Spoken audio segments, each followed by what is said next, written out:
This program is presented by International Container Terminal Services, Inc.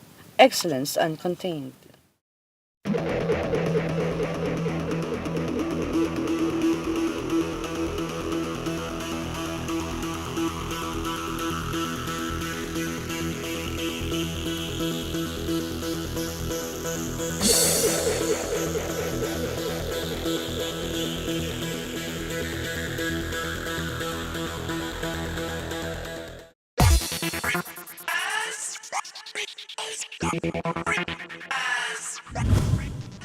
Thank you for tuning in to Business and Beyond.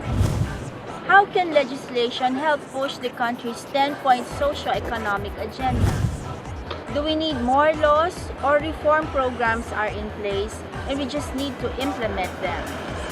We are privileged to have the chairman of the economic committees of Congress to share their views on the matter. This episode also revisits the paper industry from the eyes of a major player. Plus, let's talk high-end shoes and sneakers that are proudly Philippine-made. But before this, let's have some important news from last week. A joint group of business leaders and economists called on government to carefully review the proposal to prohibit the conversion of agricultural lands to non-agricultural purposes. This comes as the government stands to pursue the goal of developing the countryside and achieving the vision of inclusive and sustainable economic growth and high middle-income status by 2022.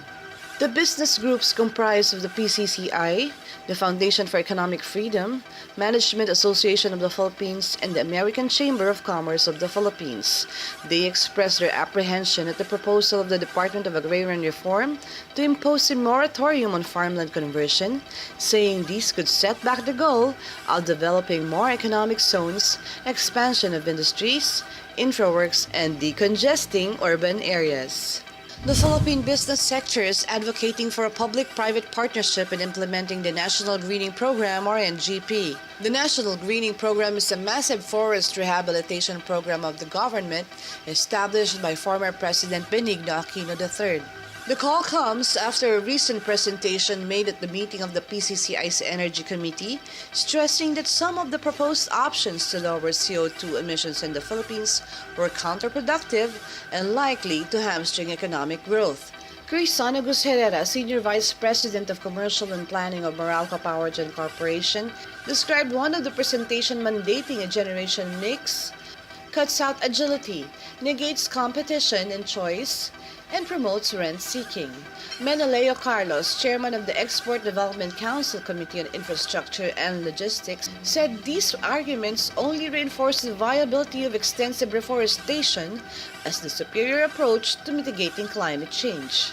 As trees can economically capture carbon dioxide, while the greening suits the Philippines since it has sufficient denuded forest lands available for planting.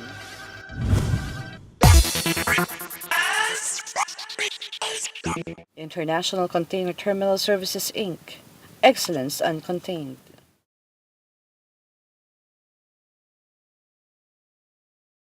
International Container Terminal Services, Inc. Excellence Uncontained.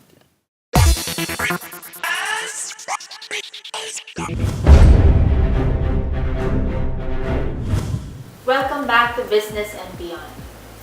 How critical is legislation in ensuring sustainable, inclusive growth? We get some answers from the chairman of two major committees that are critical to business, the Senate Committee on Economic Affairs and the Senate Committee on Energy. He is also the vice chair of the Education Committee, which is also important to business. Business and Beyond welcomes Senator Sherwin Gatchalian. Thank you. Alright. Okay, going into this committee chairmanships, you have economic affairs, you have energy, you have education. Can you share with us your dispositions, insights, challenges, priorities for each one of them? Okay, the Committee on Energy. I have laid down three principles. First is sustainability, meaning we have to have sustainable energy mix, take into account the global trends and our responsibility to the global community. Second is stability. We need stable power and we need to have the forecasting tools to enable us to have stable power in the near and the future. Third, I call it sulit. It's important that we also have reasonable priced electricity, both for the industrial use and both for the consumer use. Economic affairs, we will also look into the anti-poverty programs of the government. Education, we're now in the middle of implementing K-12, and we want to make sure that K-12 is being rolled out properly and the law is working. So how will you differentiate the work of the trade committee from what you do at the economic affairs? Well, the trade committee is primarily concerned at trade affairs of our country, promoting different products of our country. While economic affairs deals with the general economy of our country, the different programs that affects the economy. Sir, you must have heard about Project Repeal. This is a project of the National Competitiveness Council. I think it's a very dynamic process, and because the world is moving, industries are evolving, so we need new laws to keep up with those evolutions. At the same time, we also need to repeal the laws, the old laws, because some of the old laws might come in conflict with the new laws. At the same time, we also need to harmonize all of this together. So do you have bills filed already, and what are top of mind priorities for you? Top of my bills revolve around education, because this is a personal advocacy of mine. So we've been filing bills concerning the welfare of our students and teachers. One of the bills that we are fighting for is to eliminate tuition fee in state universities and colleges. In our computation, this is already possible. I think the Trade Department budget is one of the lowest. Yes. No? And yet this is the department that creates value added, sustainable livelihood for people. Can you help the trade increase the budget? We have to put a lot of focus on trade and industry. We have to maximize our relations with different countries, especially like, for example, the United States. I think we have to work together, the executive and the legislature, to come up with very strong policies and very strong laws that will create jobs and improve the lives of our businessmen. Industry, sir, thinks that EPIRA does not need any amendment. What is your position on this? We have to review again EPIRA through the JCPC, and it's the job of the Senate and the legislature to see if this law is working properly and if this law is working the way it's intended to work, and at the same time we have to make sure that all the provisions are being implemented. Sir, we have the highest electricity rates in ASEAN. Second highest. Second highest in ASEAN. I think there are two things that we have to bear in mind. Some of the power rates and power costs in other countries are subsidized. Here in the Philippines, this is a reflection of the true cost of power. That's why it's medyo mataas. So we can compare really. We cannot compare, but at the same time, another reason is because almost 100% of our energy requirements are imported. So we're not energy sufficient. DNR Secretary Lopez already mentioned that she is against coal. In the meantime, DOE Secretary Cusi said that this is still the most cost efficient. We cannot still do away with coal. It's a very important source of power here in our country.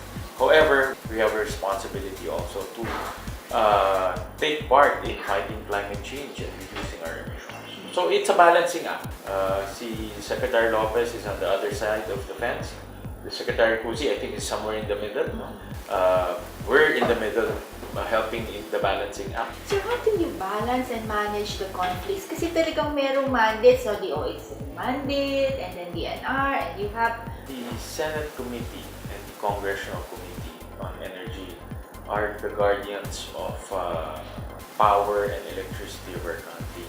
We have to make sure that the laws are being implemented. We have to make sure that policies are fair and policies work for the people. At a certain extent, we also coordinate with all of these stakeholders and all of these organizations and different government agencies. We're in the middle. DOE being the executive and being the implementer, they usually take the lead. Congress and the Senate manages all of these factors happening in their country, and the end goal is the consumer should benefit. Thank you very much, Senator, for sharing your insights and for your time.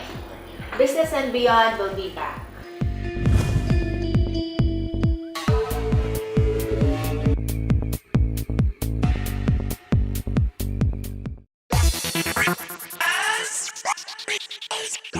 International Container Terminal Services Inc.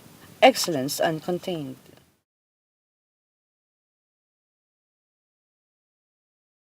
International Container Terminal Services Inc. Excellence Uncontained.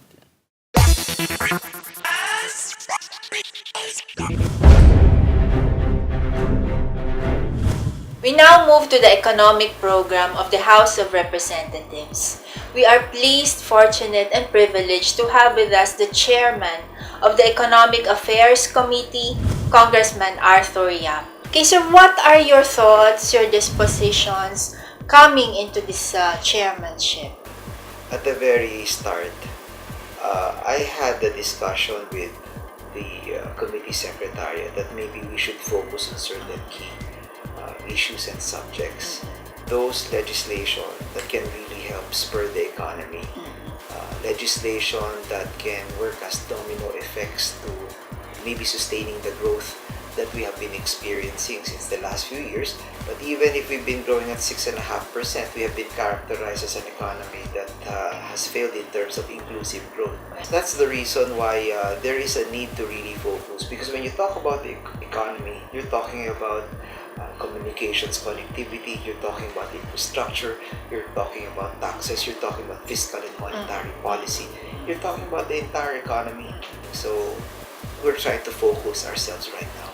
Alright, so what is your focus right now? For one, looking at our economy, we're basically an economy of MSMEs. 90+% are MSMEs. They comprise about 35% of the GDP. And they create more than, or they're responsible for more than 60% of the jobs. When you talk about MSMEs, you also impact the agriculture sector. And when you talk about agriculture, this is 12% of the GDP.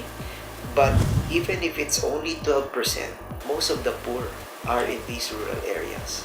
And that's the reason one of the bills that I filed will be amending the chattel mortgage law. We're trying to look at a movable property collateral registry program.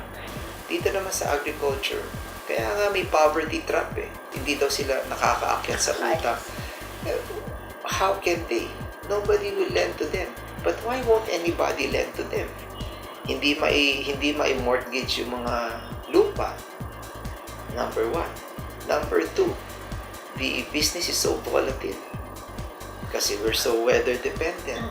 Climate change. Wala namang insurance. Ang ipinaglalaban ko in a bill that I filed is to recapitalize the Philippine crop insurance, and more importantly, not only to recapitalize them, but you are recapitalizing them so they can go into index-based insurance products. But sir, are institutions, agencies, providers ready to do this? It's already being done in Mindanao by the UNDP right now. Right. So we just need the law so that it's institutionalized. Nobody is capacitated to reinsure. But if we have an agency that's willing to do reinsurance, then many of the private sector insurance companies will now come out with the products. Right. Then I also filed the bill na at least for farmers, isang tulong sa kanila. Huwag naman natin pabayarin pa sila para sa tubig. That's why the National Irrigation Administration has to be nationalized in a way from a GOCC. So water can be given free to our farmers. What are the chances that this will be passed, and what is your time frame? The Senate is quite advanced. They've had a few hearings already. So the House will have to catch up. Okay. But hopefully, if this is certified as urgent by the President, as a priority bill of his administration, then I think we can finish this in 6 months' time, no more than a year.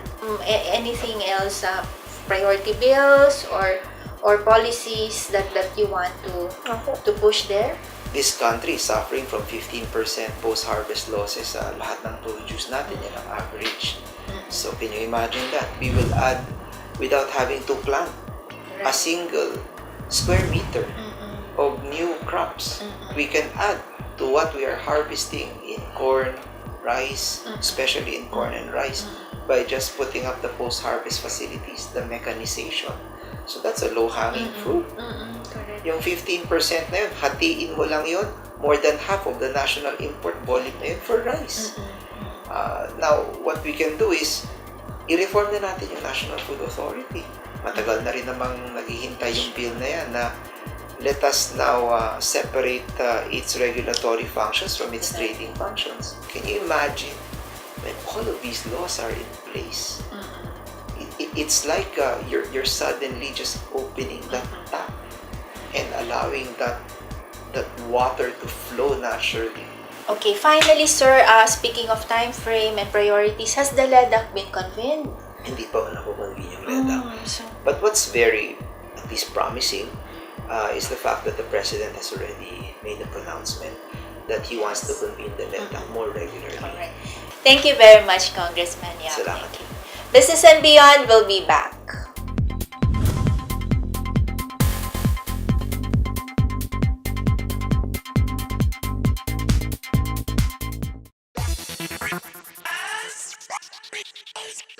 International Container Terminal Services, Inc. Excellence Uncontained.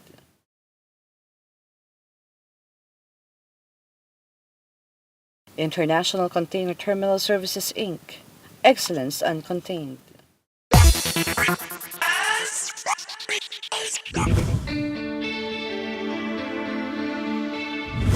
Students are more familiar with the range of products. We talk of notebooks, wrappers, and even greeting cards. These collections have expanded to include paper wrappers and even paper cups. We now put a face and name behind this famous brand. We are pleased to have with us the Chairman and CEO of Sterling Paper Group of Companies, Mr. Henry Lim Bondio. Sir, thank you for having us in your office. Thank you for coming, Liza. Opo. Sir, congratulations muna po for your 70th anniversary. Yes, it's my pleasure. No? Can you briefly talk to us about the paper industry? The paper mills can never compete with paper mills from other countries because you know the power cost here is very high. So sir, may mills pa ba ngayon? Wala na. We just concentrate on importing big rolls of paper and converting them into finished products. Bakit ba paper? My father, started in bookstores, and then my uncles, all of them are in paper business. And my father decided that we concentrate on school and office supplies, and we started producing photo albums, stationaries, and then later on even greeting cards, notebooks. Sir, medyo high-end medyo high-end ang products mo. So, You know why? Why? So my father challenged me and said, look, if you sell low, of course you should sell more, otherwise how can you make money? So his challenge to me is that try to sell high and yet sell more. And I said, okay, how can I sell this notebook at a higher price? And then I want to make sure that I have the best designs among all of my competitors. It's so attractive that even students would like to buy it, or even parents would like to buy it for their children. And the second thing, that's why it's quality. And then even the caliper of the notebook cover, even the grain direction, all of those should be considered. Ngayon sir, because of technology, baka hindi na kailangan masyado ng notebook, electronic notebook na. Right now, we lost our stationery business. People used to buy photo albums, but right now, we still sell some photo albums. Greeting cards is also another one that is being badly affected now by this technology. Technology will really replace some of these things, but on our part, we really have to innovate, and we are happy now that we are still #1 in notebook. Actually, we're one of the biggest producers of paper cups now in the Philippines, and we've been in that business for the last 10 years. How do you see the industry 2, 3, 6 years from now? Notebooks will be good for, I think the Philippines will good for another 10 years. The Sterling Paper Group of Companies is one of the most diversified companies in the Philippines. We are in housing, we are in industrial subdivisions, we are in call centers, we are in retail outlets with more than 80 expressions outlets at 21 to 22 department stores, and still growing, and we put up in convenient malls. We are in agriculture. Okay, so thank you again, sir, and we wish you 70 and more years to come. we are looking forward now to serving our Filipino people another 70 And more. and more, Oh, of course. yes. Thank you, boss. Okay. Okay, Business and Beyond will be back.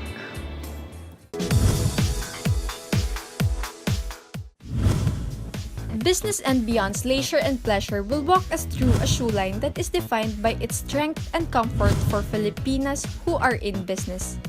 Hello, Philippines! That's Moxie Amsterdam talking as they launch their first pop-up store tomorrow. Let's hear the story from Mr. Menno Peter van der Tol, the designer and product development manager of Moxie Amsterdam. Moxie is an English word and it stands for courage, being determined, having a backbone, but it can also refer to guts or having an attitude.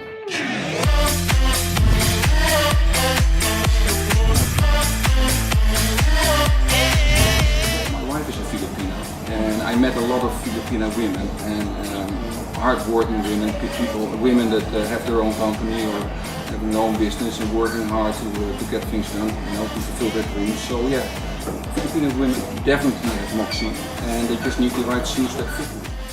Menno van der Tol, Moxie Shoes Amsterdam's creative director, studied industrial design at Artes and has a 20-year experience in shoe manufacturing in Europe and Asia.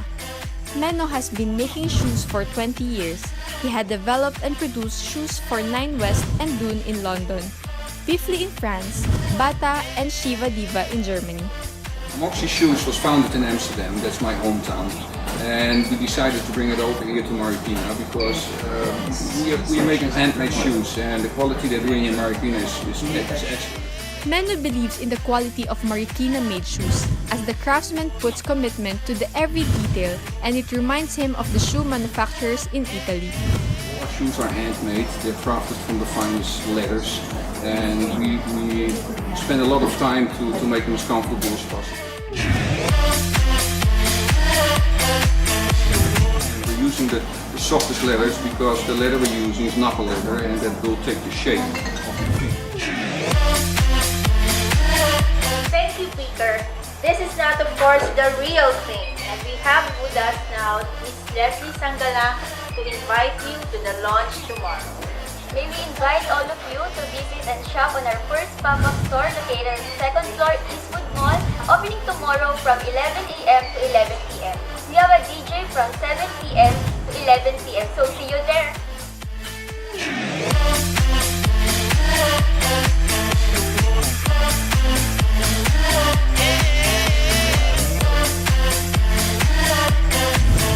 Shoe-loving people of the Philippines, especially those who are smart and determined, I would say, get out and get yourself some Moxie Shoes Amsterdam.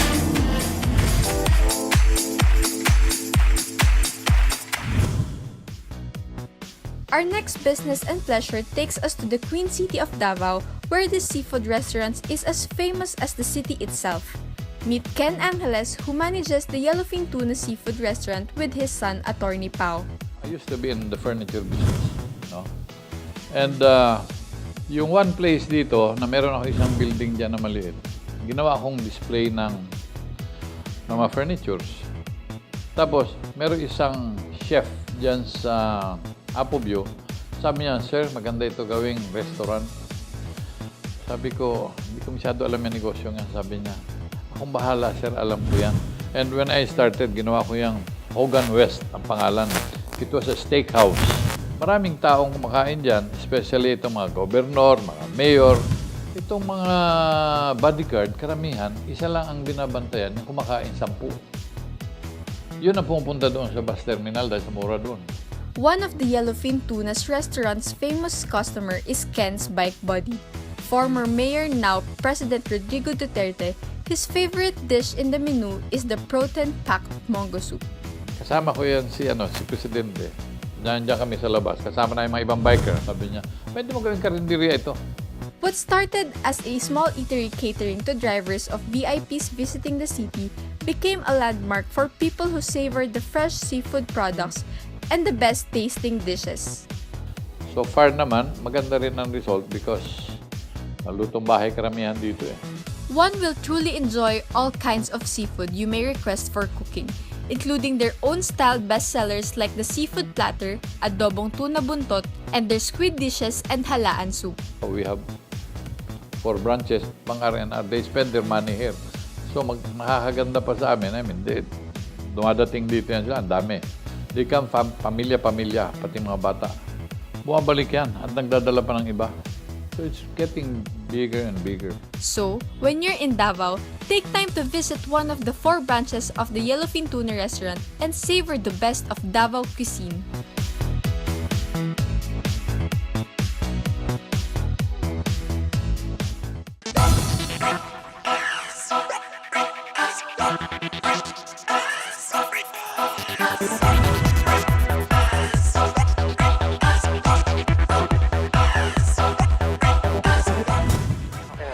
Inviting you to have your Christmas shopping at the 30th Buy Pinoy Exporters Fair on October 17 to 23 at Glorieta. Monday to Thursday it will be 10 to 9 and Friday to Sunday it will be 10 to 10.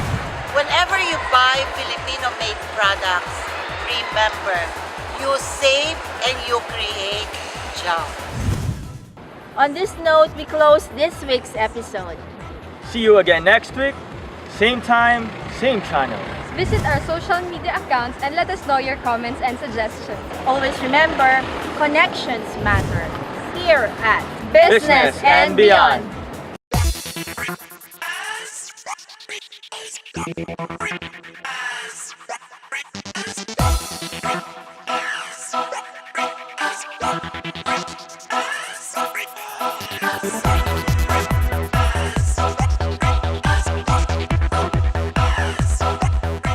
This program was presented by International Container Terminal Services, Inc.